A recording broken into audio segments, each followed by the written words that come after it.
Bonjour pour tous les étudiants de des ensembles donc 7-8 pour concernant le module Introduction à l'économie. C'est vrai que j'avais un projet ambitieux de développer tous les axes, tous les chapitres de façon détaillée, prendre mon temps pour donc éclairer, pour vous faciliter la tâche concernant donc vos lectures, vos efforts à la maison dans ce contexte donc de pandémie du Covid-19 c'est vrai que vous êtes dans une situation qui appelle à l'aide. On doit être de votre côté. Là, je vois comment dans tous les pays du monde, les étudiants sont accompagnés. C'est vrai qu'il y a des dépressions. En France même, il y a une étudiante qui a adressé une lettre à Emmanuel Macron faisant part des inquiétudes et de la situation des étudiants en ce moment dans le monde, pas seulement au Maroc. C'est vrai que les Marocains, je vois comment ils sont quand même forts psychiquement, sur le plan psychologique, c'est-à-dire qu'ils ne dépriment pas. C'est bien de votre part quand même de résister. Mais dans d'autres pays, c'est vrai, la situation elle est vraiment inquiétante pour les étudiants qui veulent donc, ils sont isolés, ils sont dans une situation où ils veulent quand même que le régime présentiel donc, soit vite rétabli, mais avec les nouveaux variants donc, de ce virus. Donc la situation n'est pas bonne, la situation ne facilite pas les choses. Donc le bout du tunnel, on n'arrive pas à le voir. Ce bout du tunnel, donc c'est difficile. Donc la situation, je pense que la situation sur le plan sanitaire ne permet pas donc de revenir sur ce régime présentiel. En tout cas, on l'espère pour le semestre prochain, mais on verra. C'est vrai que je vais réviser ma manière de faire ces interventions, surtout que les dates des examens et de l'arrêt du cours sont fixées. Donc, l'arrêt du cours, c'est le 6 février, début d'examen à partir du 16 février. Donc, il ne reste pas, on est à les vacances la semaine prochaine, donc il nous reste une semaine après les vacances, alors que le projet, le cours, il est très vaste. Ce cours d'introduction à l'économie, il est très, très vaste, comme le cours de l'histoire de la pensée économique et d'autres cours dans les autres filières. C'est vrai que les planificateurs de cette filière n'ont pas donné une importance à ce module, un module économie politique, économie générale. On doit traiter de tous les rouages, de tous les aspects de l'économie, les systèmes économiques, les pensées, les politiques économiques, la mondialisation, le commerce international, le système international, les déséquilibres économiques, l'inflation, le chômage, la croissance économique, les investissements matériels, les investissements immatériels, le capital immatériel, le développement, l'indicateur de développement humain, la relation entre croissance et développement, les agents économiques, les secteurs institutionnels. Comment faire tous ces axes, tous ces chapitres dans quelques interventions? Donc, ceux qui ont planifié ce module, ils lui ont consacré donc 3 mois dans un semestre, alors que d'autres modules qui ne correspondent pas à la réalité donc, se voient accorder 2 modules, 3 modules. Donc, ceux qui ont planifié cette filière n'ont pas voulu qu'on enseigne l'économie générale, qu'on enseigne l'histoire de la pensée économique, qu'on enseigne les politiques économiques, qu'on enseigne donc les matières qui forgent un économiste. Donc, on est vraiment balancé du côté de la gestion, du côté donc des serviteurs, des entreprises, du secteur privé. Parce qu'on a des entreprises du secteur social, les coopératives, les associations. Mais voilà, l'économie, c'est pas seulement. Je ne suis pas contre les entreprises privées. Ils ont leur place dans la croissance économique. dans la création d'emplois. Mais l'économie, un économiste, c'est pas ça. Un économiste, c'est aussi les secteurs productifs, l'agriculture, le tourisme, le secteur industriel, le respect de l'environnement. Un économiste, il se soucie du respect de l'environnement. L'économie de l'environnement, c'est une discipline qui commence à être enseignée dans les universités. L'économie de l'environnement, c'est très important, surtout depuis qu'on a constaté que depuis les années 70, surtout les années 80, on a constaté que l'économiste, c'est pas seulement d'éclairer sur les meilleures manières d'augmenter la croissance économique, mais un économiste, lorsqu'on a constaté que la création de la richesse s'accompagne d'une dégradation de l'environnement, lorsqu'on a constaté que la création de la richesse, les fruits de la croissance ne profitent pas à tout le monde, restent entre les mains de quelques-uns, une minorité qui fait une prédation, qui monopolise les secteurs rentables, les oriente vers la voie rentière, accumule les richesses, déploie les manœuvres et le comportement pour échapper à l'effort contributif. Donc voilà des ressources qui restent entre les mains d'une minorité et que ces ressources, d'abord l'État ne fait pas son travail pour aller prélever à travers un système fiscal défaillant, qui n'est pas équitable, à travers l'abus du pouvoir, à travers l'évasion fiscale, la corruption et tout ça. Et en plus, le secteur rentier, rentable, la rente dans pas mal de pays, aussi le Maroc, aussi et d'autres arabes, même africains, latino-américains, même dans les pays européens. Maintenant, on constate que l'orientation rentière commence à se développer. Les pays de l'Est, les pays qui faisaient partie de l'Europe orientale et centrale, donc les PECO, on a cette orientation rentière. Et ça s'aggrave surtout au niveau des pays africains, arabes, cette orientation rentière. On encourage les secteurs rentiers qui se prêtent le mieux aux logiques rentières. C'est-à-dire que lorsqu'on investit aujourd'hui, demain, on aura la richesse. Et on les monopolise. Ceux qui ont le pouvoir usent de leur position, de leur proximité avec les sphères de pouvoir pour monopoliser ces secteurs. L'agriculture, le tourisme, l'immobilier. Voir des terres et les transformer en des villas, appartements et tout ça, voilà la richesse. Et les facteurs de production sont nuls, sont confisqués. Les terres sont confisquées par la force, voilà. J'ai évoqué cette question de chez la propriété privée, chez certains auteurs libéraux et qui défendent la propriété privée, comme le philosophe libéral John Locke, qui estime que la propriété privée elle est antérieure à la politique. C'est-à-dire que dès que l'homme était là, dès que donc l'individu depuis est là, donc la propriété privée fait partie d'un héritage ancien, avant que l'homme ne vive en société et surtout avant que des lois ne soient édictées. Mais d'autres voient en la propriété privée une confiscation, un vol pour Proudhon, une confiscation pour Jean-Jacques Rousseau. Donc, c'est-à-dire que la spoliation des terres, elle est datée historiquement. Donc, ce sont un groupe d'individus qui va confisquer les terres et laisser les autres sans terre. Donc, la colonisation, on a vu comment a donné lieu à ces confiscations. Le colonisateur, dans pas mal de pays, y compris durant le protectorat français au Maroc, on a confisqué les terres.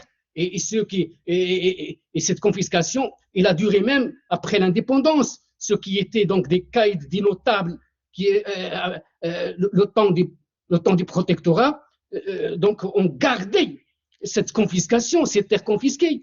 On n'a pas exproprié, on n'a pas donc exproprié ceux et celles qui ont confisqué, on les a pas, donc on n'a pas donc confisqué ces terres déjà confisquées par ces notables et ces caïds influents à l'époque. D'ailleurs, donc c'est ce qui explique l'injustice sociale en milieu rural, c'est ce qui explique donc ces disparités sociales et disparités productives au niveau des campagnes, au niveau du milieu rural. Donc on trouve ça dans tous les pays africains, dans tous les pays qui ont subi donc cette colonisation, ces confiscations, et que l'indépendance n'a pas donné lieu à une véritable réforme agraire, en faveur de la paysannerie et petits paysans, donc qui sont restés dans une situation dans une situation de pauvreté, et ils ont que quelques lots de terrain, quelques lots de 3 hectares de petite exploitation agricole, alors que d'autres sont donc devenus des grands propriétaires terriens, sans s'attaquer sans s'attaquer et prendre en considération donc ce qu'ils ont fait durant le protectorat. Ils ont confisqué des terres. Donc c'est pas antérieur à la politique. Ces confiscations sont datées. Voilà. C'est cette filière qui nous pose des problèmes. Ce module, moi lorsque j'ai un module important, introduction à l'économie ou bien pensée économique, donc politique économique ou économie mondiale, la tâche n'est pas facile. Il faut transmettre aux étudiants le maximum de connaissances. Concernant, donc, je ne vais pas, on s'est arrêté au niveau de Visocrate, je vais passer vite pour tout le cours aujourd'hui. Je vais donc vous montrer, parce qu'il nous reste une séance après les vacances, et peut-être une séance de rattrapage, on verra, mais je vais quand même, je vais vous aider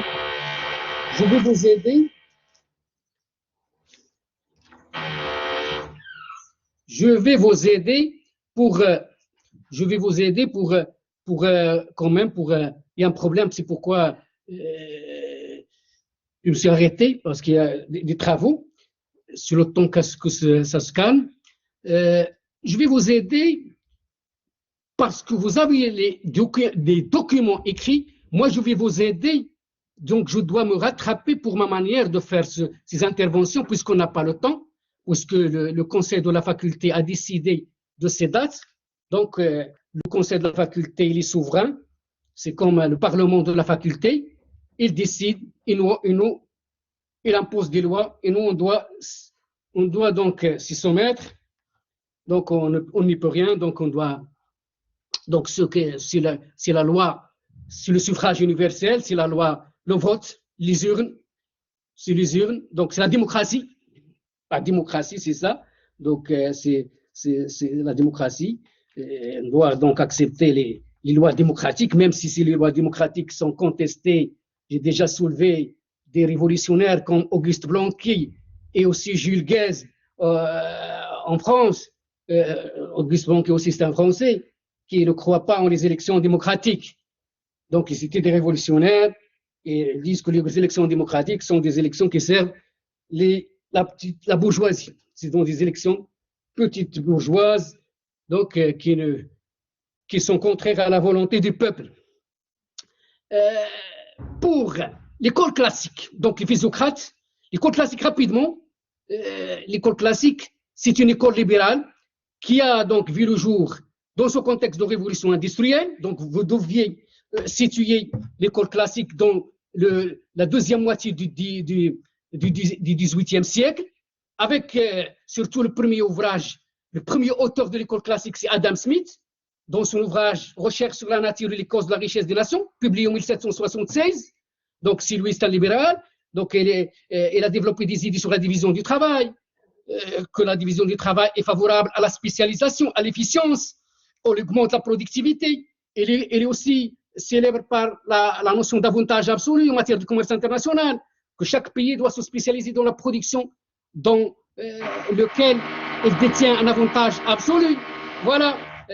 Mais cette notion de Smith allait être dépassée par David Ricardo, qui va donc dépasser la vision smithienne pour dire que même si un pays ne dispose d'aucun avantage absolu, il peut participer à l'échange international s'il dispose d'un avantage comparatif. Il va travailler sur les coûts relatifs, les coûts comparatifs. Il va trouver quand même le pays qui n'a pas un avantage absolu peut participer à l'échange international s'il dispose d'un avantage comparatif. Il va prendre des exemples de produits. Donc, un produit, le vin, et de l'autre côté, donc, un produit de drap, et deux pays, le Portugal et l'Angleterre, et en termes d'unités produites, le nombre d'heures, le nombre d'unités produites, donc en termes d'heures. Donc, il va mettre, par exemple, le Portugal, pour produire une unité de vin, il faut 80 heures. Pour produire une unité de drap, il faut 90. Alors, pour l'Angleterre est là pour une unité de vin, il a 100. Pour une unité de drap, il a 120. Donc, quel est le pays le plus productif? C'est le Portugal, parce qu'il suffit seulement de 80 heures pour produire une unité de vin. Donc, et aussi, il faut seulement 90 heures pour produire une unité de drap. Donc, l'Angleterre, elle est moins avantagée par rapport à l'Angleterre. Il faut plus d'heures dans les deux produits. Donc le Portugal a des avantages absolus dans les deux produits.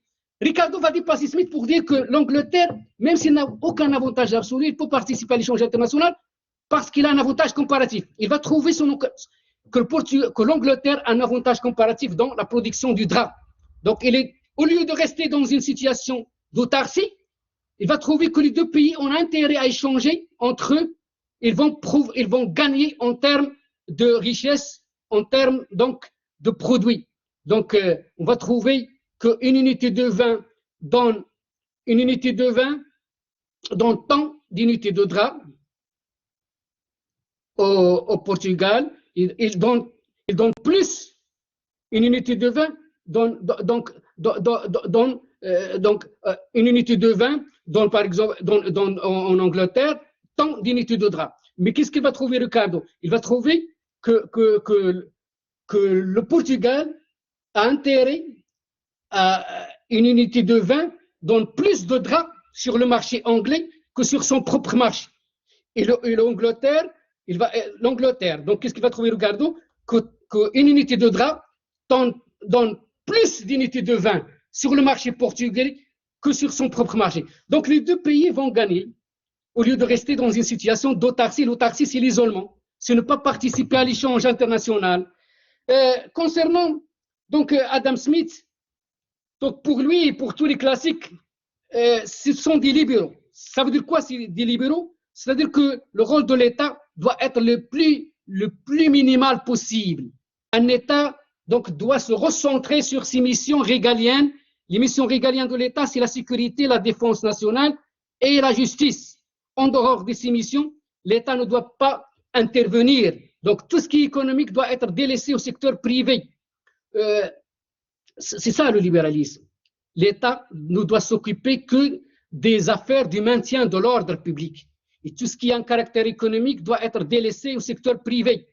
C'est la conception de l'État gendarme pour un autre courant qui est proche, qui s'appelle le courant monarchiste, mais c'est plutôt en politique. On appelle l'État un veilleur de nuit. L'État veilleur de nuit ne fait rien, il veille sur le respect des initiatives privées, donc et des libertés individuelles. Ricardo, aussi, Smith, il est aussi célèbre par cette notion de main invisible.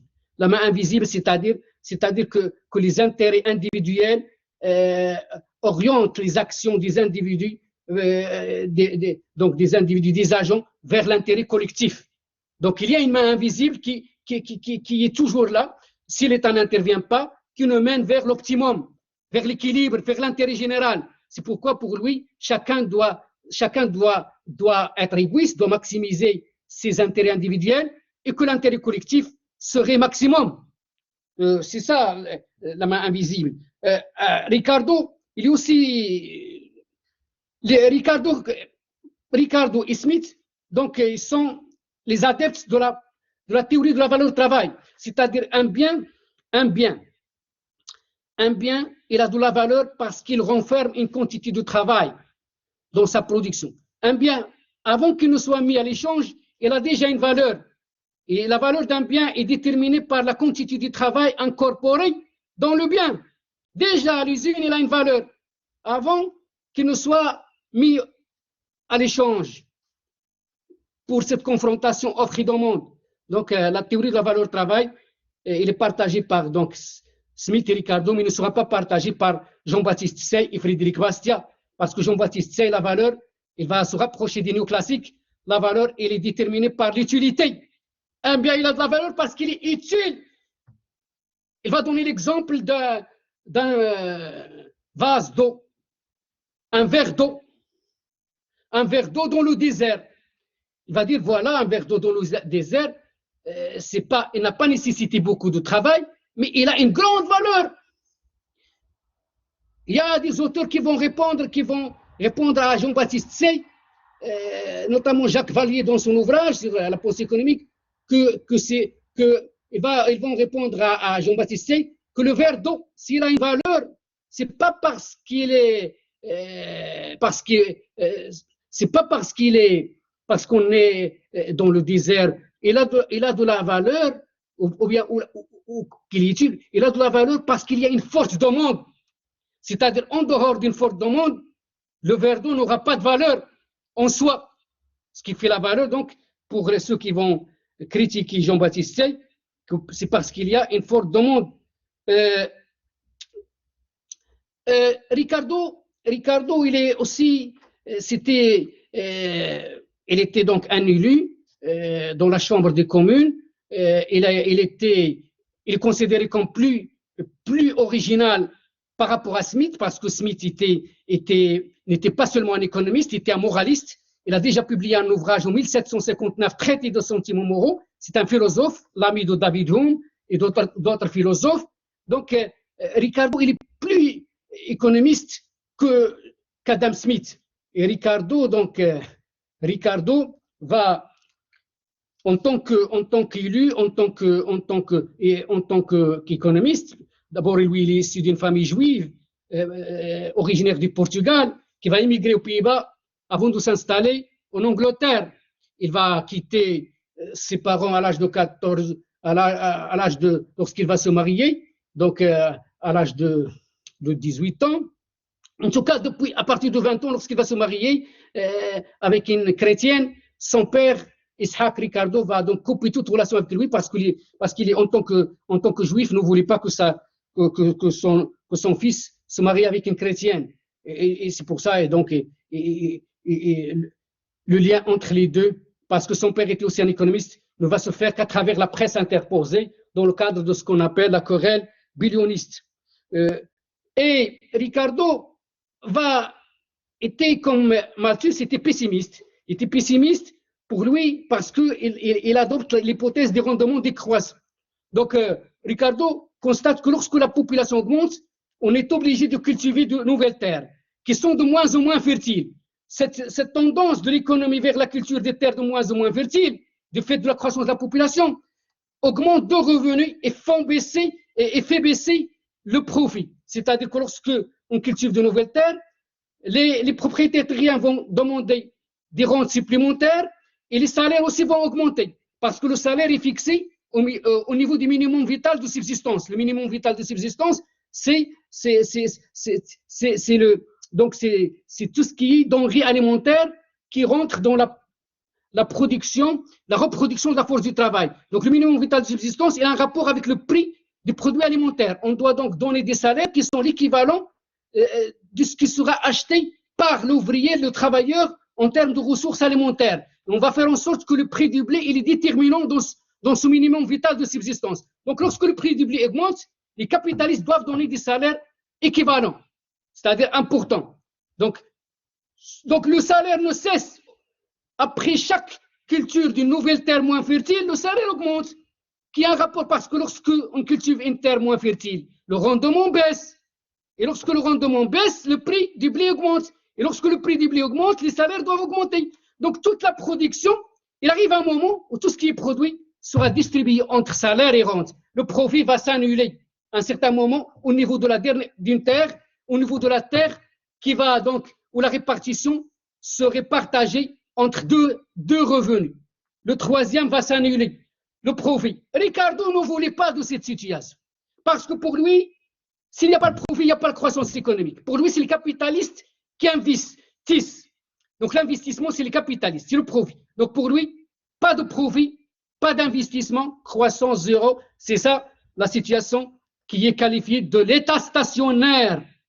Et pour casser l'état stationnaire, casser ce scénario, il faut que le prix du blé baisse. Et comment Ricardo va raisonner pour favoriser à ce que la situation où le profit sera restauré, où le prix du blé va baisser. C'est-à-dire il va demander l'importation du blé. Comment? Parce qu'à l'époque, le Parlement britannique anglais avait voté des lois qui limitaient l'importation des blés de l'extérieur ne voulait pas une importation du blé, surtout lorsque le prix du blé donc, est en dessous d'un seuil très bas, parce que pour les parlementaires à l'époque, ce prix très bas du blé va nuire aux intérêts des propriétaires terriens. Il ne voulait pas de cette situation. Ricardo va demander l'abolition des lois qui interdisaient l'importation du blé, parce que lorsqu'on va importer du blé à un prix très bas, des ressources alimentaires moins chères, donc les capitalistes vont donner des salaires aussi bas, et de cette façon, et aussi même la situation des propriétaires terriens va changer, parce que lorsqu'on importe le blé, ils ne seront plus dans une position dominante pour réclamer des rentes supplémentaires. De cette façon, le profit va augmenter et donc la croissance économique va être rétablie. C'est ça le raisonnement de David Ricardo.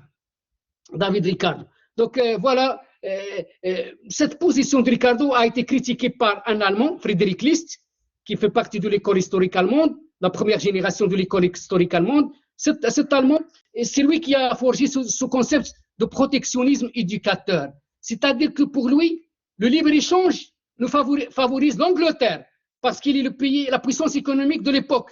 Et donc le libre-échange, il va avantager l'Angleterre au détriment des autres. Pour lui, le libre-échange est une machine de guerre au service de la Grande-Bretagne, et que les autres pays seront ruinés par les exportations anglaises. C'est pourquoi il voulait à ce que les économies qui ne sont pas encore assez développées mettent en place des barrières protectionnistes, le temps de se protéger, et après, lorsqu'ils vont atteindre la maturité économique, le développement nécessaire, ils vont abolir les frontières et les limites protectionnistes, les barrières protectionnistes. Voilà le protectionnisme éducateur de Friedrich List. Je ne vais pas détailler parce que vous n'êtes pas en 5e semestre, on a d'autres chapitres. Je vais voir Jean-Baptiste Say. Jean-Baptiste Say, il est célèbre par la loi des débouchés. Qu'est-ce qu'il stipule cette loi? La loi des débouchés. Que toute œuvre crée sa propre demande. Pour lui, les crises de surproduction sont impossibles. L'offre, elle est toujours égale à la demande. C'est ça la loi des débouchés. Les produits s'échangent contre les produits. La monnaie n'est qu'un voile, c'est-à-dire que la monnaie est neutre. Donc il n'y a pas, il y a une dichotomie entre les sphères réelles et les sphères monétaires. Frédéric Bastiat, c'est un Français libéral. Je l'ai développé vraiment de façon j'ai pris mon temps pour le module sur l'histoire de la pensée économique pour vous. C'est un libéral qui a donc vécu dans le sud-ouest de la France. Il est né à Bayonne, va mourir à Rome, en Italie, en 1850. Il est né en 1801. C'est un Français qui était en même temps, il a hérité de ses parents une entreprise de négoce. Et cette expérience professionnelle vraiment a été très utile pour ses idées contre le protectionnisme, parce qu'il a été ruiné. Et à l'époque, la France était plus protectionniste que l'Angleterre. Il était donc journaliste aussi en politique. Il était donc aussi un élu à l'époque. Donc, il va se forger des idées et être le partisan du libre-échange contre le protectionnisme, contre le rôle de l'État. Il était très méfiant de l'action économique de l'État. Donc, pour lui, l'État n'est qu'une fiction. Une fiction à travers laquelle tout le monde veut vivre aux dépens de tout le monde. Et donc, lui, Bastiat, pour lui, l'État, lorsqu'il intervient, ne sert que les intérêts d'un groupe particulier au détriment de l'intérêt général. Mais il était quand même progressiste, même s'il était libéral. Il était contre l'esclavage, contre la peine de mort. Il était donc pour le droit syndical, la concertation entre les partenaires sociaux. Malthus fait partie de l'école classique. Il a deux traités. Un essai sur le principe de la population et un traité sur l'économie politique. Donc, lui, il est connu par ses idées sur la croissance, la relation entre croissance démographique et croissance des produits alimentaires. Croissance économique, c'est-à-dire la progression des deux. Pour lui, la croissance démographique augmente selon une suite géométrique, alors que la croissance de la production alimentaire ne croît que selon une suite arithmétique. Donc la croissance de la population croît de façon plus vite que la croissance de la production agricole alimentaire. Donc pour lui, il était pessimiste. D'ailleurs, ce pessimisme découle de l'hypothèse du rendement décroissant et du fait qu'il a ignoré le rôle du progrès technique dans l'augmentation de la productivité. Et pour lui, donc, il arrive un moment où la production agricole serait incapable de nourrir les hommes. Il ne parle pas d'homme. Des fois, il traite l'homme comme une nouvelle bouche à nourrir. Il réduit tout l'homme à une nouvelle bouche à nourrir. Donc, l'incapacité de nourrir les nouvelles bouches, les nouvelles naissances. Il était contre donc la natalité des pauvres. Donc, il va recommander, donc face à un raz-de-marée démographique, il va recommander soit des moyens préventifs. Lui, il sait qu'il y a des moyens destructifs, comme les guerres, les épidémies. À l'époque, donc, il y avait beaucoup d'épidémies, il y avait des morts, à l'image de ce qui se passe aujourd'hui dans les décès de ce virus, du coronavirus. On avait aussi des épidémies et surtout qu'on avait l'absence des vaccins à l'époque. Les vaccins, les antibiotiques et tout ça, avec Pasteur et avec ça sera plus tard. Donc à l'époque, c'était vraiment, dans l'histoire, il y avait des épidémies face auxquelles on ne pouvait rien. C'était vraiment, voilà, maladie, des épidémies, c'est les décès automatiques. Pas comme aujourd'hui, on peut faire face avec le traitement, avec les vaccins et tout ça. Donc pour lui, il y a des moyens qui augmentent la mortalité, les épidémies, les catastrophes, mais surtout, lui, il croit, concernant les moyens destructifs, en le rôle des famines dans la disparition des êtres humains. Parce que pour lui, c'est fatal. À un certain moment, il y aura une croissance démographique importante par rapport à ce qu'on produit, et donc c'est les famines et c'est les morts. Mais là où il est difficile, Malthus, c'est lorsqu'il va recommander dans les moyens préventifs, pour faire face à ce raz-de-marée démographique, il va recommander le célibat ou bien le mariage tardif des pauvres. Les pauvres doivent rester célibataires, c'est mieux pour eux, selon Malthus, ou bien se marier tardivement, après 40 ans, pour éviter à ce qu'ils produisent des enfants de façon nombreuse. Malthus va aussi recommander à ce que l'État abolit toutes les aides sociales. L'État ne doit pas aider les pauvres, il doit les laisser crever de faim.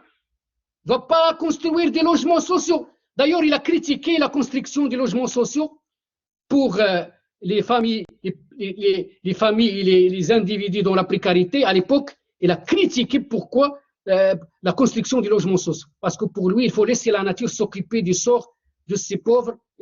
Donc, ils sont de trop sur terre, il faut qu'ils disparaissent. Donc voilà, Malthus.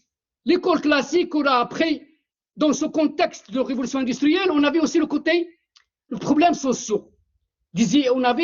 On avait la révolution industrielle, c'est vrai, c'est un développement du capitalisme. C'est donc des secteurs qui vont se développer, la sidérurgie, la métallurgie, le textile, donc le développement capitaliste.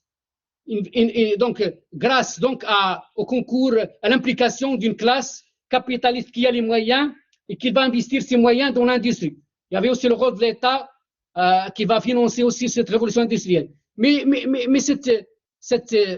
je peux dire, cette efficacité économique à l'époque, c'est accompagné des problèmes sociaux.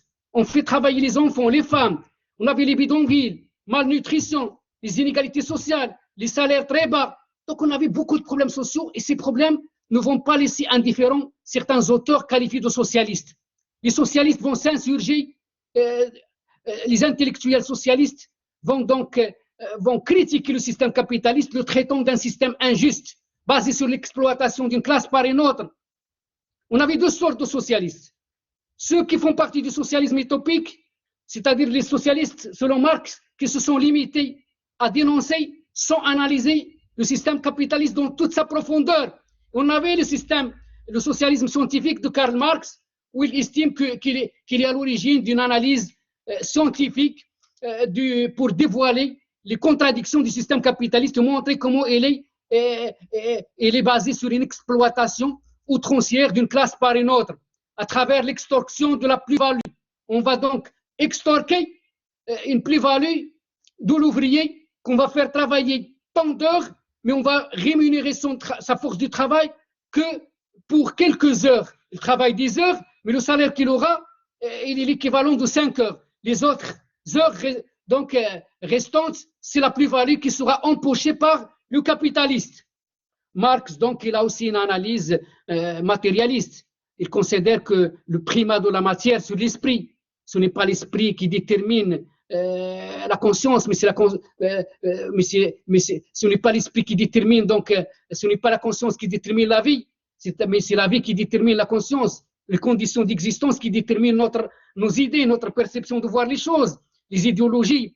Donc pour lui, il va parler de superstructure et d'infrastructure. L'infrastructure, c'est tout ce qui est rapports sociaux, c'est tout ce qui est force productive, les machines utilisées, les équipements, les forces productives, la manière de produire. Les rapports sociaux, c'est le rapport entre les classes sociales, tout ça c'est l'infrastructure, et la superstructure, c'est tout ce qui sera sécrété, les idéologies à l'époque, l'État, tout ce qui est donc l'art. Il considère que tout ce qui est donc l'idéologie, les idées, ne sont que le fruit des conditions d'existence, des rapports sociaux dans une société. Donc il a adopté le matérialisme historique, qui considère que l'histoire de l'humanité est caractérisée par la succession de plusieurs modes de production, société primitive, le mode de production esclavagiste, féodal, capitaliste, puis socialiste et communiste. C'est ça le matérialisme historique. Il va montrer comment le passage d'un mode à un autre aura lieu lorsque les forces productives vont atteindre un certain niveau de développement, qu'ils vont entraîner des antagonismes sociaux au niveau des rapports sociaux. Les forces productives vont augmenter, c'est-à-dire la création de la richesse, mais cette création et ces forces productives vont entraîner des antagonismes sociaux au niveau des deux classes sociales. Pour lui, les classes sociales à l'époque, ça dépend de chaque système. Chaque système économique a ses propres classes. Les classes sociales de l'esclavagisme, c'est pas le capitalisme. C'est pas le capitalisme. Donc c'est le maître et l'esclave. Le féodalisme, c'est le seigneur et le serf, et le capitalisme, c'est le prolétaire et le bourgeois, et le capitaliste. Donc cette force productive, cette augmentation de la richesse, il est basé sur l'exploitation. Il arrive un moment que chaque classe aura tendance à vouloir profiter le plus de cette richesse. C'est ce qui fait l'antagonisme social. À un certain moment, cette lutte des classes va déboucher sur des révolutions et entraîner le passage à un autre mode de production. C'est la lutte pour le partage du gâteau. C'est ça. La lutte pour le partage du gâteau qui fait qu'on va balancer dans un autre système économique. Marx, il a aussi donc le matérialisme dialectique, c'est-à-dire il considère que le mouvement, il va s'inspirer de la dialectique hegelienne, de Hegel, l'allemand. Il va aussi s'inspirer de Feuerbach concernant les questions religieuses. La religion, c'est l'opium du peuple, donc dans son analyse matérialiste. Donc cette analyse dialectique, c'est-à-dire que le monde n'est pas figé, n'est pas immuable, mais il bouge, il se transforme. Il y a les effets de contradiction qui font qu'il y a un mouvement. C'est ça l'analyse dialectique. Et c'est pourquoi Marx il considère que les lois capitalistes sont des lois datées historiquement. C'est pas comme les classiques qui considèrent que ce sont des lois immuables et universelles, valables pour tout le temps et pour tous les espaces, pour tout le temps et pour tous les pays du monde. Non, pour lui, chaque système est daté historiquement.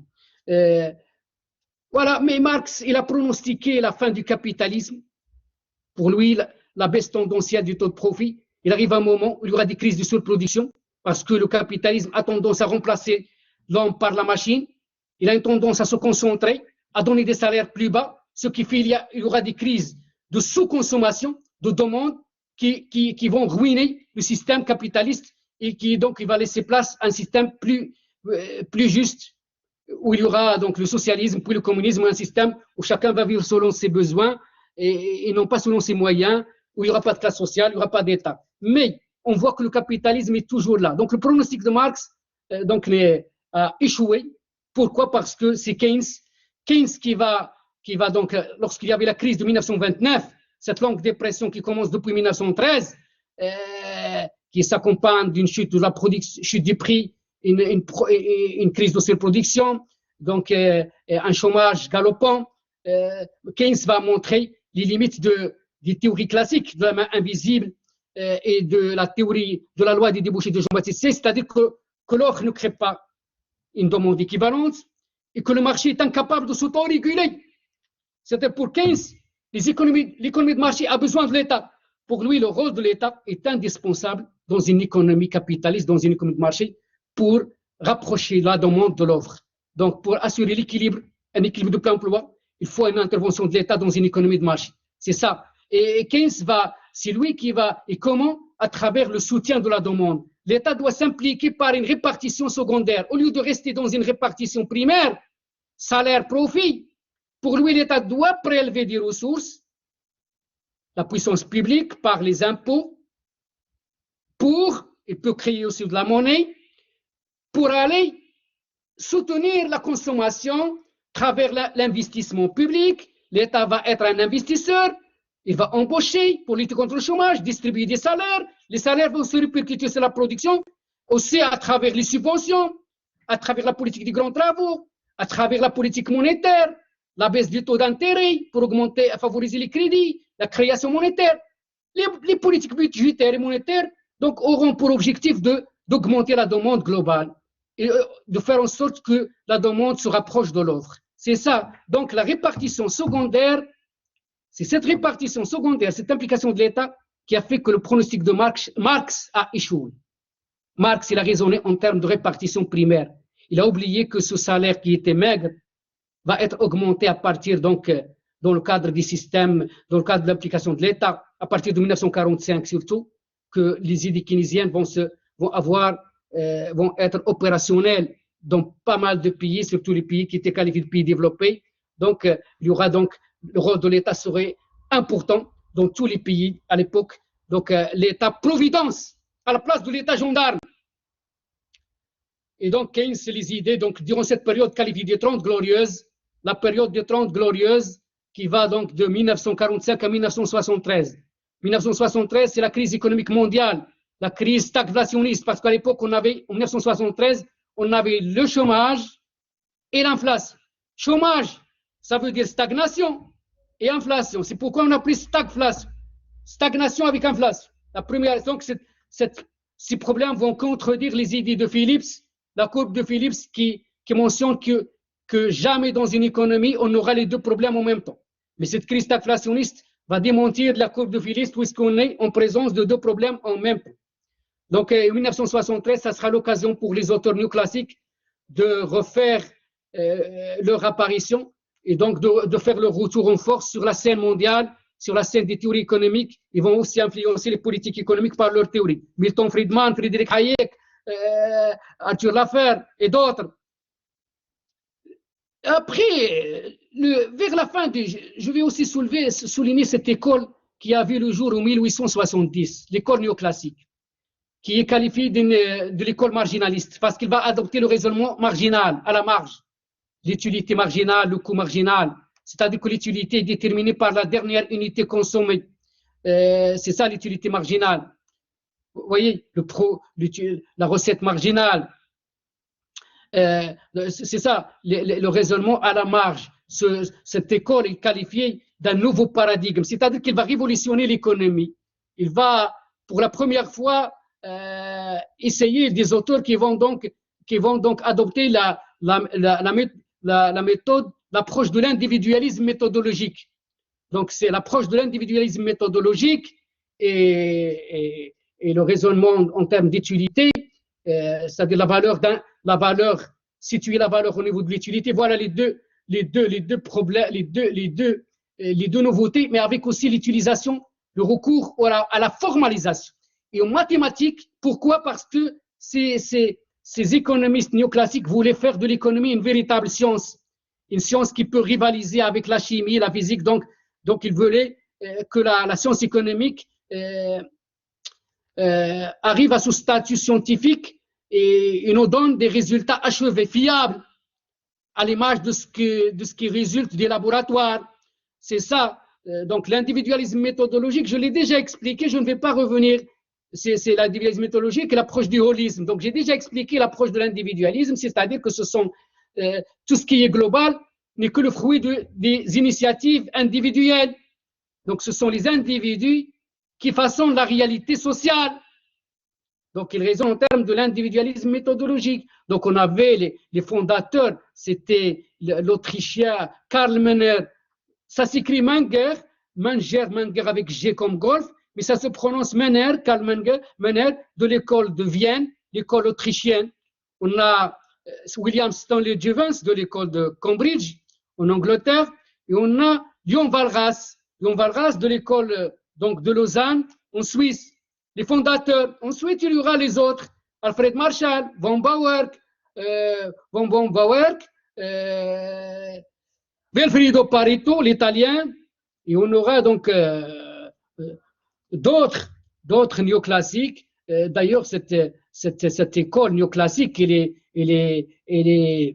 a vu le jour dans un contexte où le marxisme et l'école néoclassique commencent à perdre à l'époque de leur crédibilité. Et dans ce contexte de 1870, c'était un contexte marqué par les hostilités entre des pays pour se partager le monde, pour donc le monde qui commence donc à aller coloniser certains territoires en Afrique et dans d'autres pays. Donc c'était en Asie, dans d'autres. C'était à l'époque, donc a été marqué cette époque, la fin du 19e siècle, par ces rivalités entre les puissances économiques pour se partager le monde. Donc, pour donc se partager le monde, on avait donc ce courant qui monte en puissance et qui va rester puissant. Cette théorie va rester dominante jusqu'à aujourd'hui, même s'il va s'éclipser durant la période des 30 Glorieuses, la période keynésienne, mais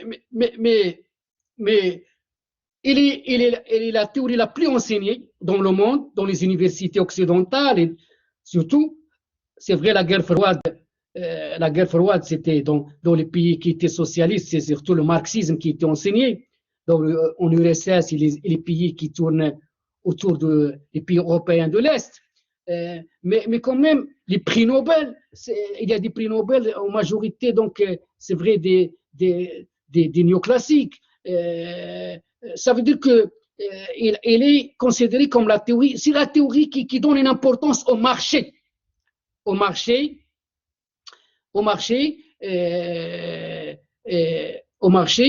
c'est-à-dire dans un système, dans un monde où tout peut se prêter à être marchandise, c'est-à-dire que c'est une école qui a de la cote. C'est vrai, il ne donne pas une importance aux institutions, à l'histoire, mais quand même, il considère certains aspects comme la politique, comme il n'ignore pas la politique, certains néoclassiques, comme le prix Nobel James Buchanan, l'Américain qui a eu le prix Nobel en 1986, et la théorie des choix publics. Et il considère l'engagement politique comme un engagement marchand. C'est-à-dire qu'il n'y a pas une différence entre aller voter et aller acheter un produit dans des supermarchés. Celui qui est dans l'isoloir pour voter, selon Buchanan, c'est la même chose que celui qui va acheter, je ne sais pas, à Marjane, qui va acheter dans un supermarché ici en France, à Auchan, à Carrefour, qui va acheter un produit, du fromage, ou bien du lait, ou bien, je ne sais pas, des produits pour la maison, qui va acheter de l'eau de Javel, ou je ne sais pas quoi, c'est la même chose, ou bien va acheter des produits donc, pour désinfecter la maison. Donc, c'est la même chose.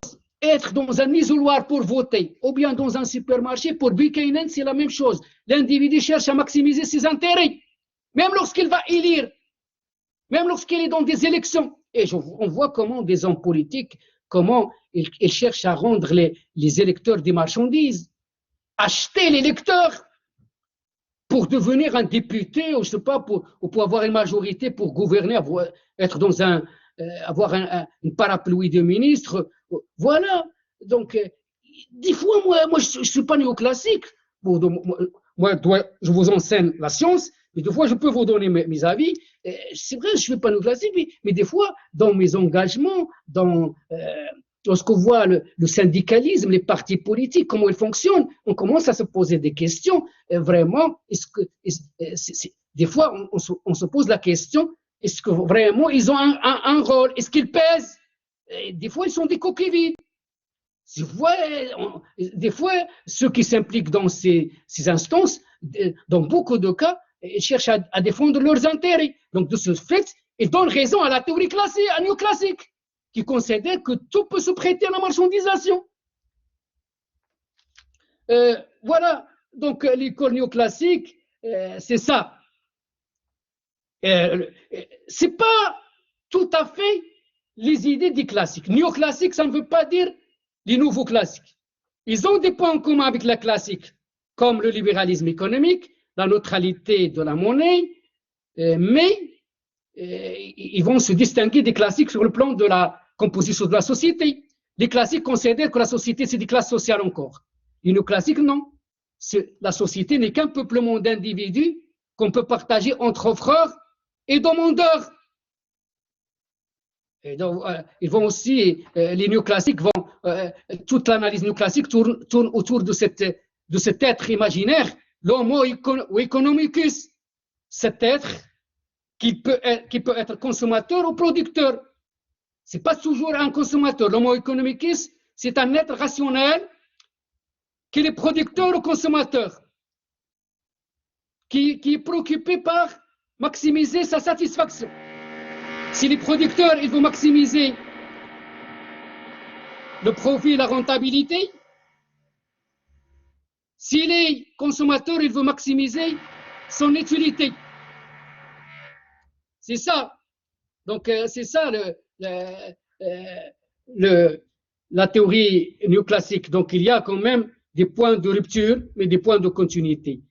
Voilà, donc, j'ai donné donc presque des idées. La théorie contemporaine, après 1900, après la mort de Keynes, c'est vrai, durant Keynes, on avait d'autres auteurs importants qui étaient éclipsés par Keynes, comme Joseph Alois Schumpeter, qui est célèbre et qui est très connu comme un auteur, comme un économiste qui a développé les idées sur l'innovation, le rôle de l'entrepreneur qui prend le risque et non pas l'entrepreneur rentier. L'entrepreneur schumpeterien, c'est un entrepreneur qui prend le risque. Lorsqu'il va investir, rien ne prédit qu'il va gagner, qu'il va avoir de la richesse. Ce n'est pas l'entrepreneur rentier, comme chez nous, comme dans d'autres pays, où le pouvoir politique sert à s'impliquer économiquement, à réussir les trajectoires économiques. L'entrepreneur rentier qui lorsqu'il investit, c'est sûr qu'il va avoir de la richesse parce qu'il a les coûts de production presque faibles. Il va avoir des facteurs de production d'une manière d'abus, des autorisations politiques, ce qui fait que on ne peut pas, l'entrepreneur qui n'est pas appuyé, épaulé politiquement, ne peut pas rivaliser avec l'entrepreneur rentier qui a la parapluie politique pour réussir économiquement. Donc, ce n'est pas ça l'entrepreneur schumpeterien. L'entrepreneur schumpeterien, il y a le risque. C'est-à-dire qu'il doit assumer le coût de production. Il n'a pas de position, il n'use pas de sa position politique. Donc, c'est l'économie, ça veut dire qu'il doit rivaliser. C'est la concurrence. C'est la concurrence et non pas le monopole des secteurs rentables. Il y a d'autres, comme Thorstein Veblen, qui était donc dans l'entourage de Roosevelt, qui est célèbre par ses idées sur la consommation ostentatoire. La consommation ostentatoire, c'est-à-dire qu'il y a, pour lui, il y a une classe qui a les moyens et qui a le temps de gaspiller sa richesse. La classe au pouvoir et d'autres classes, les classes fortunées, ils ont les moyens, ils ont le temps, et donc ils vont adopter un rythme de consommation orienté vers des produits de luxe, des produits d'ostentation pour paraître, les produits qui servent à faire le clivage social, demander le produit non pas pour son utilité,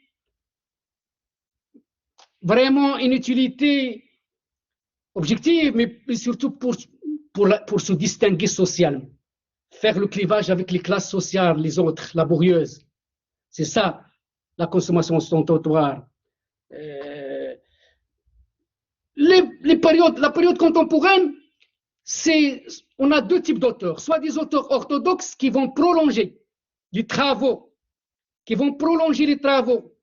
des fondateurs des théories traditionnelles, même après leur mort, c'est-à-dire qu'il y aura des marxistes qui vont développer les idées de Marx, il y aura des néoclassiques après la mort des fondateurs, il y aura des nouveaux classiques, des post-keynésiens, c'est ça, les auteurs orthodoxes. Il y a des auteurs hétérodoxes qui ne font partie d'aucune école, d'aucun courant traditionnel, qui vont forger leurs propres outils d'analyse et leurs propres méthodes, comme Schumpeter, comme Galbraith, comme André Orléans en France et d'autres. Et parmi les auteurs orthodoxes, par exemple le marxisme, on a partout dans le monde des marxistes qui vont, Celso Furtado, on a surtout des marxistes au niveau de l'Amérique latine, l'Amérique du Sud, des latino-américains, Celso Furtado, Raoul Prebisch, Emmanuel, on a l'Égyptien Samir Amin, on a en France Suzanne de Brunhoff, on a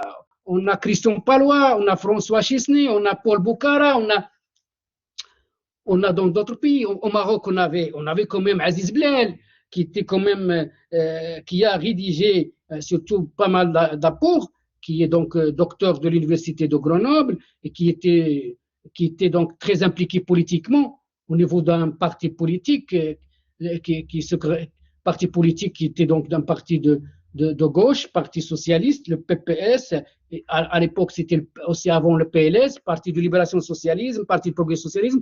Donc il avait un ouvrage sur investissement et facteurs non économiques. Le rôle, j'ai déjà développé cette question des facteurs non économiques dans l'influence des phénomènes économiques. Le côté politique, le côté culturel, le côté religieux, c'est-à-dire que les phénomènes économiques, comme l'investissement, s'influencent par des paramètres non économiques. Voilà, donc on a des auteurs, la théorie néoclassique, on aura la théorie libérale, on a donc Milton Friedman, Friedrich Hayek, on a la théorie des choix publics avec Buchanan, avec d'autres, on a beaucoup de libéraux, Arthur Laffer, on a pour les post-keynésiens, on a aussi donc voilà la théorie contemporaine. Donc ce sont donc des théoriciens qui ne vont pas adopter les idées des fondateurs, mais pour ne pas les adapter. Ils vont adapter les outils, donc les outils des écoles, des fondateurs, les méthodes, mais ils vont quand même ils vont renouveler sur pas mal d'aspects compte tenu d'une réalité qui bouge. La réalité de 1980, la réalité de 1990, de 2000, c'est pas la réalité du 19e siècle. Donc, ça veut dire qu'ils vont s'inspirer des fondateurs, mais ils vont adapter leurs outils d'analyse à une réalité en mutation. Dans une réalité qui bouge. Voilà, c'est ça la théorie. La théorie doit suivre une réalité en mutation, mais des fois, et dans beaucoup de cas, le réel, il est influencé par la théorie. C'est-à-dire, on va se servir des théories pour peser sur le réel et le changer. Par exemple, le marxisme. Le marxisme a été, au lendemain de l'indépendance de pas mal de pays africains, et à la tête de certains États, on avait des chefs d'État qui vont s'inspirer du marxisme. Thomas Sankara, la Haute-Volta, le pays qui va devenir à l'époque, au temps de Sankara, le Burkina Faso, c'est un marxisme que Sankara voulait appliquer. À l'époque, Sankara, c'était un jeune Africain qui s'habille en militaire, qui était vraiment révolutionnaire. Et à l'époque, l'Afrique était la chasse gardée de la France. Ne voulait pas de ce type marxiste qui voulait couper avec la France. Il va demander l'annulation de la dette. Il voulait influencer les autres chefs d'État. Il va faire une réforme agraire. Il voulait donc libérer la femme de l'exploitation. il voulait les libertés individuelles, mais il va être assassiné en 1987 parce qu'on ne voulait pas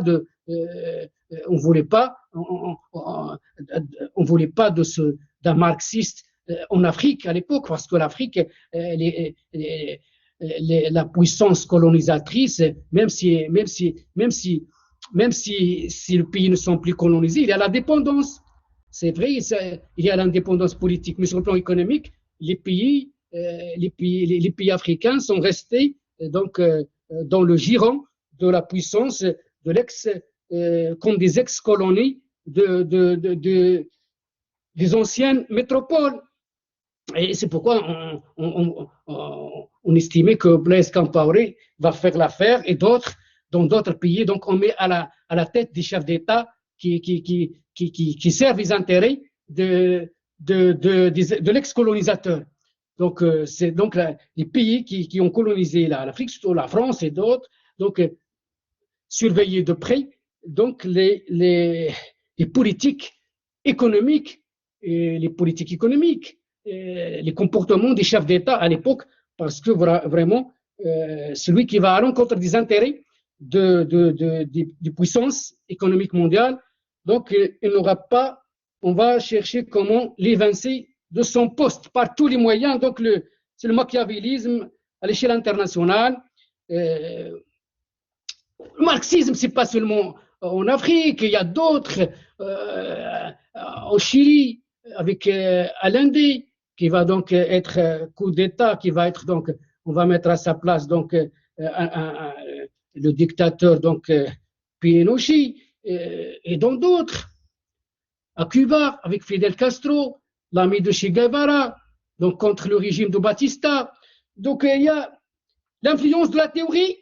C'est lorsqu'on va utiliser la théorie, on va s'inspirer des théories pour changer le réel, pour peser, mettre en place. Donc, voilà, c'est ça. Donc, la théorie s'influence par la réalité, elle doit s'adapter, mais aussi la théorie sert la réalité à travers c'est là où se pose la question du rôle des économistes dans le changement social, politique. Mais cette relation entre théorie économique et action politique commence à s'effriter.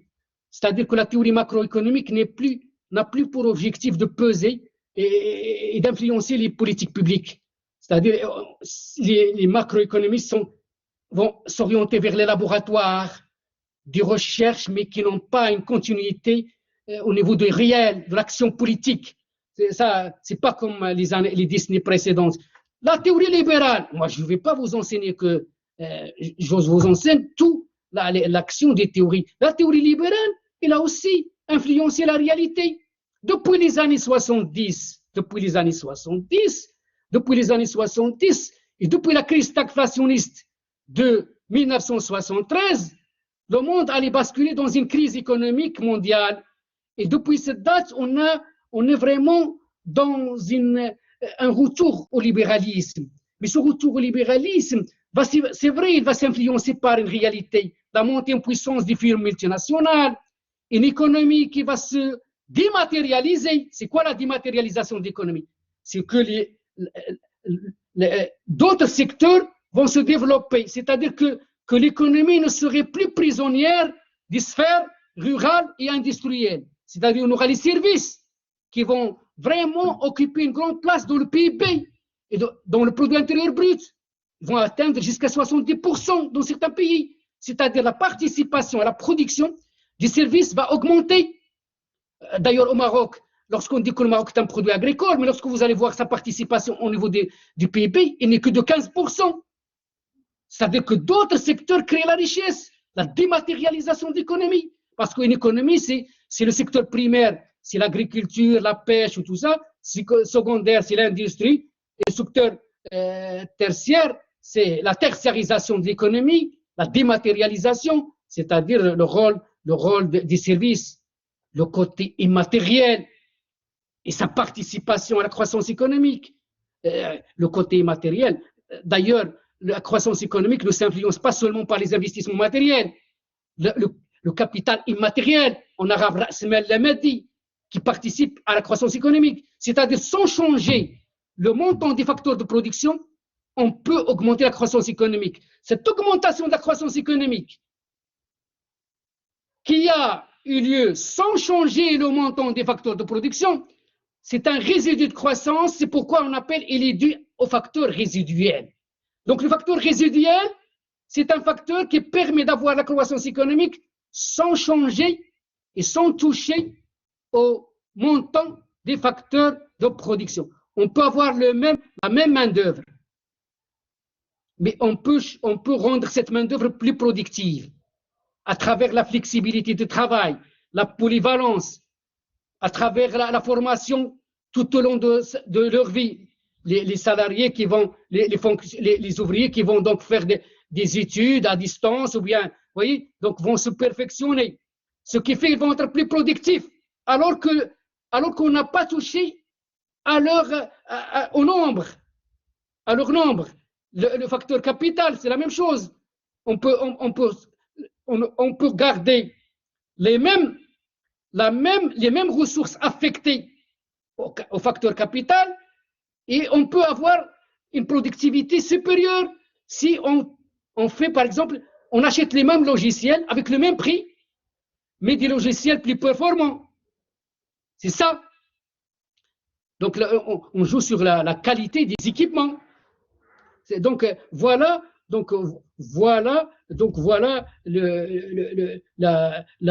facteur résiduel. Donc, c'est un facteur qui permet, c'est le facteur qui permet d'avoir une augmentation de la croissance économique sans toucher au montant des facteurs de production. Voilà donc la théorie. Et à l'époque, donc on avait les années 70, depuis les années 70 jusqu'à aujourd'hui, on est dans ce rythme-là, le rôle de l'information. On avait vu le développement des technologies de l'information, de la communication, leur impact sur la croissance économique, le rôle d'Internet, le rôle des services, le rôle du tourisme international, les recettes, le rôle des secteurs du transport, donc d'autres secteurs qui vont donc seront à l'origine de la croissance économique et de la création de la richesse. Ce n'est plus comme avant, c'était les produits miniers, c'était l'industrie. Aujourd'hui, c'est depuis les années 70, on est donc dans une réalité marquée par la montée en puissance des multinationales, mais surtout par ce qui fait que le rôle de l'État commence à s'effriter. C'est-à-dire que dans le monde, ça c'est très important, c'est-à-dire qu'aucun pays ne peut faire une politique économique sans prendre en compte de ce qui se fait par les autres. Je vais vous donner un exemple. Ça veut dire que dans un monde où les multinationales dictent leurs lois, dans un monde où il y a la mobilité des capitaux, où il y a donc la mobilité aussi de deux autres facteurs de production, dans un monde où pour être compétitif, il faut être compétitif pour exporter, ou bien pour attirer les investissements directs à l'étranger, les multinationales. Donc on ne peut pas être compétitif avec une forte intervention de l'État. Donc lorsqu'une intervention de l'État, selon la démarche keynésienne, il faut des prélèvements pour financer le social et tout ça, et pour faire des investissements publics étatiques. Mais ces prélèvements obligatoires, c'est un coût, font partie des coûts de production. Lorsque vous prélevez, l'État prélève, c'est un coût de production qui augmente. Et donc, tout le coût de production va augmenter, ce qui fait que les produits des pays où les prélèvements sont élevés, les produits seront moins compétitifs par rapport aux pays où les coûts de production seront plus compétitifs. Les pays où les coûts de production seront moins élevés, donc ces pays-là vont exporter plus que les pays où les coûts de production seront plus élevés. Donc, prélever, ça rend les coûts plus chers, ça rend les prix plus chers, ça augmente les coûts. Parce que le ratio, ça s'appelle le ratio socio-fiscal, les impôts et les cotisations sociales, augmentent le coût de production. Et lorsque le coût de production est élevé, ça veut dire que le prix sera cher par rapport aux pays où le coût de production est moins élevé. D'ailleurs, pourquoi la Chine, on reproche à la Chine d'être plus compétitive et on reproche à la Chine de faire le dumping social et le dumping écologique. C'est-à-dire que la Chine donne des salaires très bas, la Chine n'a pas de législation sociale importante, le droit syndical est bafoué, et ce qui fait que les salaires sont comprimés à un niveau très bas. C'est pourquoi on reproche à la Chine de faire le dumping social par rapport à des pays qui respectent le SMIC, où le SMIC est élevé comme la France, où il y a des syndicats forts, CGT et la SFDT et tout ça, ce qui fait qu'on reproche aux pays, à certains pays d'assurer leur compétitivité grâce au dumping social. Il y a aussi le dumping écologique qui est visé, c'est-à-dire on produit des produits à basse qualité parce qu'on s'attaque à la nature, parce qu'il n'y a pas des lois qui imposent le respect de l'environnement, ce qui fait qu'on va recourir à des produits de la nature pour être compétitif. Et c'est ça le dumping écologique. C'est ça. Donc, c'est dans ce contexte que l'État se trouve fragilisé par la mondialisation. Parce que l'État ne peut plus être fort et faire des prélèvements obligatoires parce que les prélèvements obligatoires vont se répercuter sur les coûts. Et lorsqu'ils se répercutent sur les coûts, donc cette répercussion va rendre le pays moins compétitif. Ce qui fait que la mondialisation, la multinationalisation de l'économie pousse les États à revoir leur stratégie économique et leur politique économique et sociale. Donc, fiscalité qui doit baisser pour aussi attirer les investissements directs à l'étranger, les multinationales à venir s'implanter dans les territoires. Donc, il y a donc l'État. C'est pourquoi François Mitterrand, qui était socialiste, qui était le fondateur du Parti socialiste en 1971, va accéder au pouvoir en 1981 lorsqu'il va battre Valéry Giscard d'Estaing. Son slogan, c'était changer la vie. Dans son programme, il y avait la nationalisation, le rôle de l'État, la rupture avec le capitalisme. Il a prononcé dans son discours que celui qui n'accepte pas la rupture avec le capitalisme ne sera pas adhérent au Parti socialiste. Et lui, il va nommer comme Premier ministre Pierre Mauroy. Mais en 1983, c'est la politique de la rigueur. C'est-à-dire la France ne peut plus aller dans ce sens de nationalisation, de l'anticapitalisme. Parce qu'à l'époque, c'était la vague de libéralisation, la vague de privatisation, le libéralisme qui souffle en Angleterre avec Margaret Thatcher, aux États-Unis avec Ronald Reagan, ce qui fait que la France était obligée de rectifier la politique économique centralisée, socialiste, pour donc inculquer des doses du libéralisme. Et c'est pourquoi Mitterrand va changer de Premier ministre pour donc nommer le jeune à l'époque de 37 ans, Laurent Fabius, qui est maintenant le président du Conseil constitutionnel, qui était donc aussi dans le gouvernement Hollande, ministre des Affaires étrangères. Et lui, donc, c'est un type brillant, mais donc, qui est très doué en économie et qui aura pour charge donc d'inculquer des doses insufflées, des doses de libéralisme dans la politique économique. D'ailleurs, c'est ce qui va pousser certains ministres comme Jean-Pierre Chevènement à démissionner parce que lui était très à gauche à côté de d'autres comme Jean Popren et d'autres qui étaient donc qui étaient de la gauche du Parti socialiste. Donc voilà, la France ne peut plus rester en dehors de ce qui est imposé par la mondialisation, et donc ils seraient obligés de faire cette politique de rigueur. Donc voilà, le libéralisme. Donc pas mal de gouvernements vont être influencés par les idées libérales de Milton Friedman, de Frédéric Hayek, d'Arthur Laffer. Trop d'impôts tue l'impôt, c'est-à-dire adopter surtout aux États-Unis une fiscalité très faible, parce que pour Arthur Laffer, trop d'impôts c'est une courbe en cloche, qu'il y a un maximum. À partir de ce maximum, donc un taux d'impôt qui donne une recette maximale, à partir de ce taux, toute augmentation du taux d'impôt donne des recettes fiscales inférieures jusqu'au dernier taux, le taux qui va donner la recette zéro, le taux catastrophique. Qu'est-ce qui signifie ce taux? Le taux qui donne la recette fiscale zéro. C'est un taux, ça veut dire qu'à ce moment-là, ce taux d'impôt a poussé tous les investisseurs soit à quitter le territoire, à les délocaliser dans d'autres pays, soit à cesser l'activité économique au niveau des territoires, fermer les rideaux. C'est ça le taux catastrophique qui va donner zéro recette fiscale. Donc, Arthur Laffer va influencer les politiques économiques au niveau des pays, donc, comme la politique américaine des années 80. Donc, Margaret Thatcher aussi va être influencée.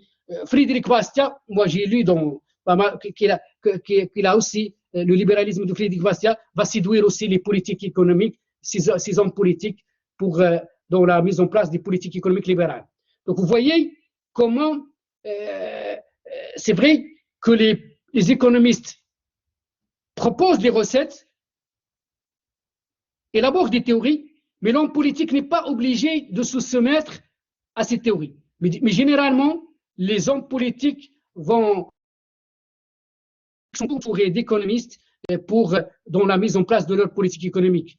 D'ailleurs, même Nicolas Sarkozy, en 2008, va charger Jean-Paul Fitoussi et le prix Nobel Amartya Sen, l'Indien, et Joseph Stiglitz à élaborer un rapport sur des nouveaux indicateurs de la richesse, c'est-à-dire la richesse autrement, c'est-à-dire la richesse qui dépasse le seul indicateur, le PIB, pour élaborer d'autres indicateurs qui prennent en compte le bien-être, parce qu'on a constaté depuis les années 80 que le PIB, le produit intérieur brut, qui mesure la richesse d'un pays, est un mauvais indicateur de bien-être.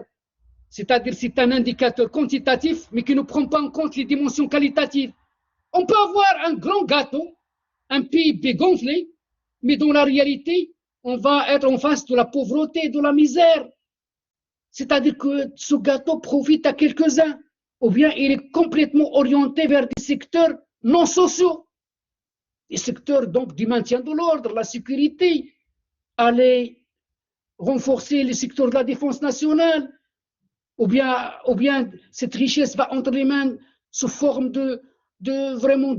va être détournée, ou bien va être donc orientée vers financement de secteurs qui sont occultes, les secteurs occultes, ou bien de gros salaires, des hauts fonctionnaires, distribuer des hauts salaires, donc aux hauts fonctionnaires, ceux qui représentent l'État, l'entourage les hommes influents des États, et oublier tout ce qui est social, les hôpitaux publics.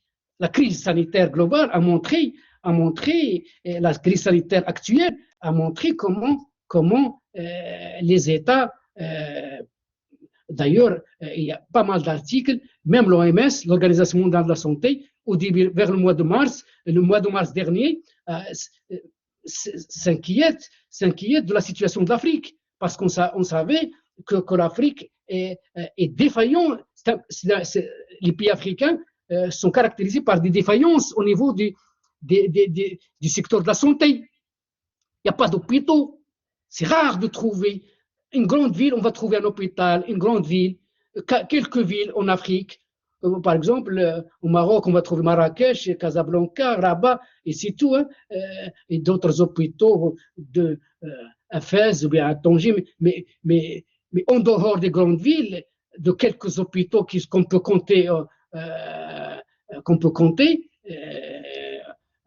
nombre de nos doigts, il y a en dehors une dizaine au Maroc, en dehors de ces dizaines, d'une dizaine, il n'y a pas au milieu rural, jamais au milieu rural, vous n'allez trouver un hôpital, dispensaire, même d'autres dispensaires, quelques dispensaires toujours fermés. Donc voilà, alors que la richesse, même si la richesse augmente, ceux qui décident, ceux qui planifient, jamais ils vont penser à augmenter la part qui va à la santé, qui actuellement, dans la loi de finances, ne dépasse pas 6%.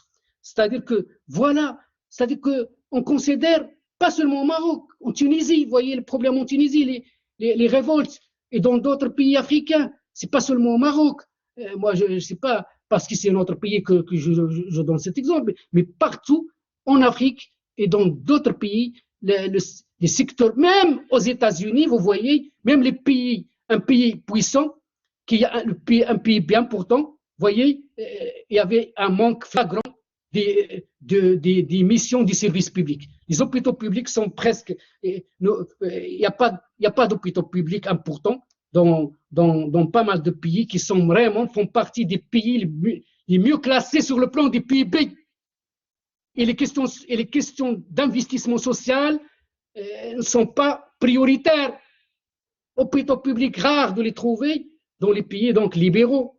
Donc voilà voilà le rôle de l'État. Le rôle de l'État et l'influence du paradigme libéral, ce qui pousse l'État à se désengager de ses missions sociales. C'est-à-dire, voilà, le libéralisme, c'est quoi le libéralisme? Le libéralisme, l'État, tout ce qui est social, économique, c'est pas à l'État de les faire. C'est le secteur privé. Même la santé, c'est le secteur privé pour le libéralisme. L'éducation, c'est un produit marchand. Allez acheter l'éducation. C'est-à-dire que celui qui n'a pas les moyens risque de ne pas aller à l'école, risque de ne pas aller à l'hôpital. C'est ça le libéralisme pur et dur. C'est-à-dire l'État ne doit pas s'immiscer dans les affaires économiques et sociales. C'est ça le côté marchand. Le côté marchand, un bien marchand, c'est ça. C'est un bien où vous n'avez pas, où ne payez pas. Si vous ne payez pas, vous ne l'aurez pas. C'est ça. Un bien public, les caractéristiques d'un bien public, c'est quoi? Un bien public, 3 caractéristiques. C'est les biens produits par les administrations, les services, les administrations publiques. Un bien public par le secteur public. C'est un bien qui est caractérisé par la non-exclusion par les prix. La non-exclusion, vous n'êtes pas exclu par les prix. C'est-à-dire, dès qu'il est mis à la disposition, c'est-à-dire, vous pouvez, dès qu'il est mis à la disposition d'un individu, il est mis à la disposition de tout le monde. Il est donc caractérisé par la non-rivalité entre les usagers et donc la non-exclusion par les prix. Vous n'êtes pas obligé de payer pour l'avoir, s'inscrire dans l'université, aller dans un hôpital, un jardin public pour s'asseoir. Voilà, c'est ça. Une route, c'est un investissement public. C'est un bien public. Vous allez passer par une route, on ne va pas, sauf les autoroutes où il faut payer. Donc, c'est ça, un bien public. Troisième caractéristique, c'est un bien public, il est caractérisé par l'absence des effets d'encombrement. Donc, c'est un bien public pur, parce qu'il y a des biens publics qui sont impurs. Bien public pur, absence des effets d'encombrement. C'est-à-dire que même lorsque le nombre d'usagers augmente, la qualité de ces produits ne baisse pas. Lorsqu'on va voler votre portable, téléphone portable, vous allez appeler la police. Chacun va appeler et la qualité ne baisse pas. Ils seront avec vous. C'est-à-dire qu'ils vont venir pour faire le travail qu'il faut faire. Donc pour traquer les voleurs. Voilà. Donc la qualité ne baisse pas. La défense nationale. Mais il y a des biens publics où la qualité baisse. Donc ils ne sont pas caractérisés par des effets. Donc, ils sont caractérisés par des effets d'encombrement. Il y a un encombrement dans certains biens publics. On les appelle les biens publics impurs. Ils ne sont pas purs. Par exemple, lorsque vous allez dans un théâtre d'une municipalité, dans une commune, donc il est financé par collectivité territoriale, dès que les chaises sont pleines, vous n'aurez pas la possibilité donc, pour s'asseoir. Donc, il donne. Et donc, il y a des effets d'encombrement. C'est un investissement, c'est un bien public, vous ne payez pas, mais il y a des effets d'encombrement. C'est ça, donc, un bien public. Donc, il y a le bien marchand, il faut payer pour l'avoir. Le bien non marchand, c'est ça, une production non marchande. Donc, c'est un bien qui est fourni par les administrations publiques de façon gratuite. Voilà donc pour le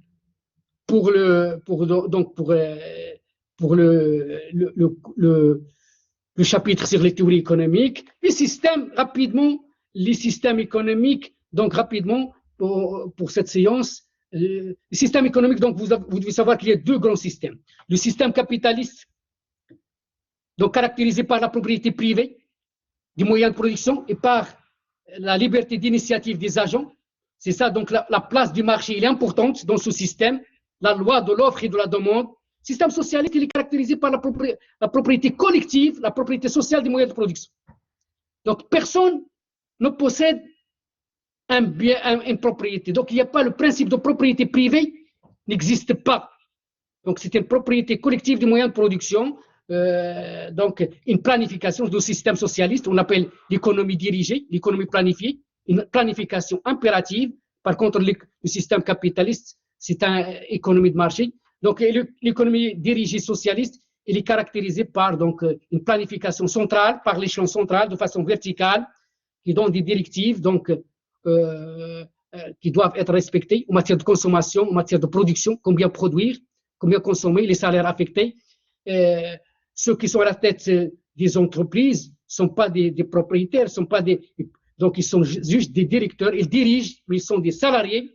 Ce modèle, les deux modèles, ça c'est la théorie. Dans la réalité, on a des régimes, on a des modèles. Jamais un modèle ne correspond parfaitement à la théorie. Donc le modèle le plus proche du modèle capitaliste, c'est le modèle américain, les USA.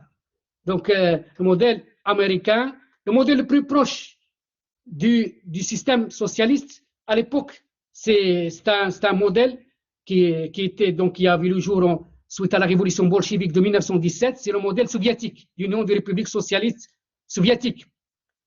C'est là où Marx s'est trompé, parce que pour Marx, normalement, le socialisme doit avoir lieu dans un pays hautement développé. Il doit avoir lieu, le pays qui était développé à l'époque, sur le plan donc, économique, c'était l'Angleterre. Normalement, Marx, si on suit les idées de Marx, normalement, c'est en Angleterre que le socialisme doit avoir lieu. Non, le socialisme donc, va avoir lieu dans un pays de type féodal, un pays sous-développé, c'est l'URSS. Donc voilà, mais pour Gramsci, Antonio Gramsci, c'est qu'on peut précipiter l'histoire par donc, une volonté commune, par donc c'est une limite au matérialisme historique de Marx, qui donc pour lui, il faut quand même que les conditions objectives soient réunies pour passer à notre système, mais pour Gramsci, le cours de l'histoire peut être précipité pour faire la révolution et passer à un autre système économique. Voilà, donc le modèle soviétique est le plus proche du modèle socialiste. Donc le socialisme donc c'est pas seulement, il va se propager, donc il y aura d'autres pays qui vont adopter ce modèle. En Europe de l'Est, les pays, la Tchécoslovaquie, qui maintenant s'appelle maintenant la République tchèque, la Tchécoslovaquie, la Yougoslavie de l'époque, qui va s'éclater en plusieurs pays, va s'éclater en la Bosnie, la Croatie, la Monténégro, vous voyez, la Serbie, Kosovo, même si ce n'est pas encore reconnu de façon vraiment totale. Voilà. Donc, plusieurs pays va donc s'éclater en plusieurs pays, la Yougoslavie, mais la Yougoslavie avait un modèle qui lui est propre. C'était le modèle, donc c'est pourquoi Staline n'aimait pas beaucoup Maréchal Tito, qui dirigeait ce pays, Tito, parce que pour lui, il était attaché à un principe autogestionnaire. La Yougoslavie, ce n'était pas le socialisme centralisé de manière soviétique, comme c'est en Union soviétique. Donc, c'était un modèle décentralisé, basé sur l'autogestion. Donc, ça veut dire qu'il y a une liberté d'initiative des agents, c'est-à-dire en matière de production, surtout au milieu rural, et ils peuvent donc disposer de l'autre terrain et les cultiver à leur manière. C'est ça l'autogestion. Il y avait aussi donc la Bulgarie, la Roumanie à l'époque. L'Allemagne, c'était deux Allemands, l'Allemagne de l'Est, la RDA, la République démocratique d'Allemagne, l'Allemagne de l'Ouest. Donc, c'était donc. Mais à partir de 1989, on aura la chute du mur de Berlin. On aura plus deux Allemagnes, mais une seule Allemagne, la réunification allemande. Mais aussi en 1991, l'URSS, qui était un grand pays, va s'éclater en une quinzaine de républiques autonomes, ce qui fait que depuis 1991, la Yougoslavie depuis 1994. Donc, ça veut dire que depuis 1991, la Yougoslavie, donc, il n'y a plus de modèle socialiste. Les pays donc vont s'orienter, ils vont faire la transition vers l'économie de marché. Et d'ailleurs, c'est grâce à l'adoption de l'économie de marché que plusieurs pays qui étaient socialistes vont intégrer l'Union européenne depuis 2004. Les premiers qui vont faire ça, c'est la Tchécoslovaquie, la Pologne, et plus tard, ça sera d'autres, 2017, la Bulgarie, la Roumanie. Donc, c'est ce qui fait que l'élargissement de l'Europe va être à 27 pays, si on exclut donc la Grande-Bretagne du fait du Brexit. Donc, on est à 27. Si donc en référence au Brexit et à la sortie de la Grande-Bretagne de l'Union européenne. Voilà donc voilà, c'est pourquoi depuis 1991, on était dans une guerre froide entre l'Occident et les pays de l'Occident et le bloc socialiste et le bloc capitaliste, donc avec deux pays, deux grands pays, les États-Unis et l'Union soviétique. Mais depuis 1991, on est vraiment presque un monde unipolaire. C'est vrai qu'avec la montée d'autres pays, on n'est plus dans ce monde unipolaire. On voit quand même, depuis, c'était le Japon, mais après, ça sera donc la Chine qui va monter en puissance, et d'autres pays, les BRICS, ce qu'on appelle les BRICS. Brésil, Russie, l'Inde, la Chine, on ajoute aussi l'Afrique du Sud, les BRICS, mais généralement, c'est les BRICS. Les pays émergents et d'autres pays qui vont émerger, donc sur la scène de l'économie mondiale à travers donc le volume des exportations, à travers leur industrialisation en tant que géant économique. Donc voilà. Si on est depuis 91, on est presque dans la fin du dogmatisme. On n'est plus dans les dogmatismes, mais on est plus dans d'autres types de forces. Donc là, on est plus dans la compétitivité économique, donc dans des relations internationales où le côté économique l'emporte largement sur le côté idéologique. C'est ça l'économie mondiale. Mais on reproche à cette économie mondiale, même Jacques Chirac, qui était quand même de droite, il avait quand même ce souci d'avoir des relations économiques plus harmonieuses, régulées. Et à un certain moment, après 2007, lorsqu'il n'était plus président, était vraiment parmi les candidats à une institution qui devrait avoir le jour, c'est une institution chargée de la gouvernance mondiale. Parce qu'on n'a pas de gouvernance mondiale. On a un organe de sécurité au niveau de l'ONU, mais sur le plan environnemental, sur le plan de pauvreté, sur le plan de ce qui se passe en matière de santé, vous voyez, chacun joue comme un cavalier seul. Vous voyez, même l'Union européenne, lorsque la crise sanitaire s'est éclatée, mais vous voyez le problème entre l'Italie et la France. Les Français ne veulent même pas venir en aide à l'Italie en matière sanitaire. Voilà, et normalement un pays européen, un bloc européen qui est donc lié par la zone monétaire et par un budget communautaire. Et voilà, c'est pourquoi on considère même que l'Union européenne, elle a des défaillances en matière de politique sociale. Donc voilà un monde qui manque de gouvernance mondiale, c'est-à-dire qu'il y a des problèmes climatiques, des problèmes environnementaux, des problèmes de disparité sociale dans le monde, des problèmes de santé. Mais quel est l'organe qui fait cette gouvernance? On appelle les biens publics mondiaux, parce qu'on a les biens publics mondiaux. Là, c'est quoi les biens publics mondiaux?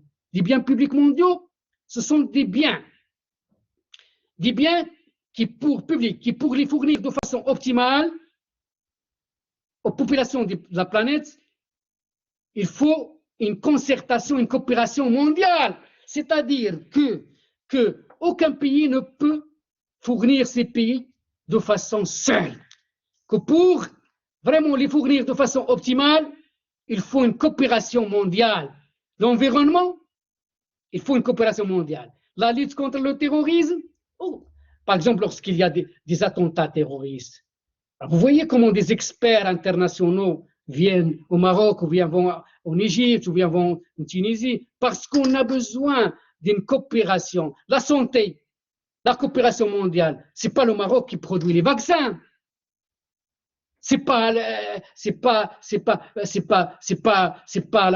Tous les pays africains ne peuvent pas le produire, mais même presque 98% des pays ne peuvent pas produire, donc on doit dépendre de ce qui sera produit et ça fait partie des biens publics mondiaux. Ils doivent le faire, c'est-à-dire c'est une question de santé des citoyens, c'est-à-dire c'est ça les biens publics mondiaux sur le plan, c'est-à-dire qu'il y a des biens qui ne peuvent pas être fournis par un pays tout seul et que leur fourniture nécessite une coopération mondiale. doivent être fournis sur le plan mondial. C'est ça. Et parmi ces biens, donc on trouve la santé, l'environnement, la sécurité, c'est ça. Donc voilà. Et dans la réalité, donc, on ne trouve pas un libéralisme, un capitalisme totalement libéral, et on ne trouve pas aussi un socialisme totalement étatisé. On est surtout dans des formes, des modèles où on a les deux secteurs en même temps. Presque tous les pays, on a un secteur public qui coexiste avec un secteur privé. Sauf que ceux qui sont traités qui étaient traités de libéral, la prédominance va à l'économie de marché, au secteur marché. Il y a d'autres pays où la prédominance va au secteur public, c'est-à-dire que le secteur public il est largement important par rapport. Il y a des pays intermédiaires, comme la France, l'Allemagne, les pays scandinaves, où la présence de l'État et des secteurs privés, c'est presque les deux secteurs ont la même importance. C'est ça. Le modèle donc le capitalisme le plus libéral, c'est le modèle anglo-saxon. Donc on a le modèle intermédiaire, la France et l'Allemagne et tout ça, où il y a l'État et le marché. Il y a un modèle qui devient de plus en plus rare, qui a existé dans le temps, où l'État est plus important que le marché, mais vraiment sont très, les pays où l'État l'emporte sur le marché sont de plus en plus rares. On est surtout, donc, parce que depuis la chute du mur de Berlin, depuis l'éclatement de l'URSS, on est surtout donc dans des économies mixtes, des économies où on a le secteur public et le secteur privé. Même les États-Unis, ce n'est pas le libéralisme pur et dur, puisqu'ils consacrent une grande partie à la recherche et développement, à assurer son hégémonie sur le plan de l'innovation, lorsqu'il fait le protectionnisme face aux importations chinoises. Donc, ce n'est pas dans la réalité, on a un pragmatisme. On a même un néo-mercantilisme, donc les guerres économiques. Mais avant donc la dernière idée que je veux développer, c'est la question que donc les deux systèmes ont montré leurs limites. Et dernièrement, du fait des problèmes de l'environnement, des problèmes de la santé, on réfléchit, la population, les théoriciens, les intellectuels, les professeurs, les organisations non gouvernementales, donc il y a une réflexion vers un troisième système qui ne soit ni capitaliste ni socialiste. Une troisième voie. D'ailleurs, il commence déjà à se développer la voie des associations, la voie des coopératives, la voie de l'économie solidaire. Une troisième voie qui prend en compte l'environnement, parce que vraiment le souci environnemental commence à se poser avec acuité dans le monde, qui prend en compte les inégalités sociales, les disparités sociales, la pauvreté, les questions de logement, les questions d'éducation. On voit comment cette idéologie, ou cette théorie libérale qui considère donc l'individu comme un consommateur, un producteur, donc trouve leurs limites dans cette crise sanitaire du Covid-19, puisqu'on a besoin d'un citoyen. Si on veut transmettre des messages, mettre votre masque, faites la distanciation sociale, il faut quand même, il faut avoir un citoyen en face qui va respecter. C'est-à-dire, c'est un citoyen qui est au courant, qui est conscient du danger, conscient des devoirs. Mais si on le considère comme un simple consommateur, on ne doit pas s'attendre à ce qu'il soit un véritable citoyen. C'est pourquoi il faut donner une importance à l'éducation. C'est un bien public mondial, parce que celui qui manque d'éducation, il va poser des problèmes même ailleurs, en dehors de son pays. Donc c'est un bien public mondial, l'éducation. Donc il faut quand même un système qui donne une importance à certains services de base, la santé, l'éducation, l'environnement. Donc un système qui ne soit ni capitalisme, c'est-à-dire vraiment qui est un système injuste, efficace économiquement mais injuste, et qui s'attaque à la nature, parce que le seul souci des capitalistes, c'est le profit. Donc, ils ne vont pas se soucier de ce qui se passe au niveau de l'exploitation des ressources naturelles et les dégradations du climat. Le socialisme, c'est vrai que cette expression de socialisme et communisme paye la facture de cette expérience communiste au niveau de l'Union soviétique, qui n'a pas été bien assumée, ce qui fait que l'expression communiste passe mal. Elle a été ternie, il a été donc entaché par l'expérience soviétique, ce qui fait qu'on a besoin d'un autre système, d'une troisième voie, d'ailleurs basée sur donc la coopération, une troisième voie, la coopération, l'entraide, le rôle de l'État, l'égalité, donc c'est-à-dire une voie où le profit ne sera pas le mobile des activités économiques, où il faut financer les secteurs de base, la santé, l'éducation, donc où il faut donc vraiment former un citoyen, les libertés. C'est très important parce que dans le bien-être de Amartya Sen a montré que les indicateurs de richesse, la richesse, c'est le respect aussi des libertés. Il n'y a pas que le pain. Il n'y a pas que le pain, ou bien donner un panier aux pauvres où il y a les denrées alimentaires. Donner un panier, il doit être accompagné par le respect des libertés.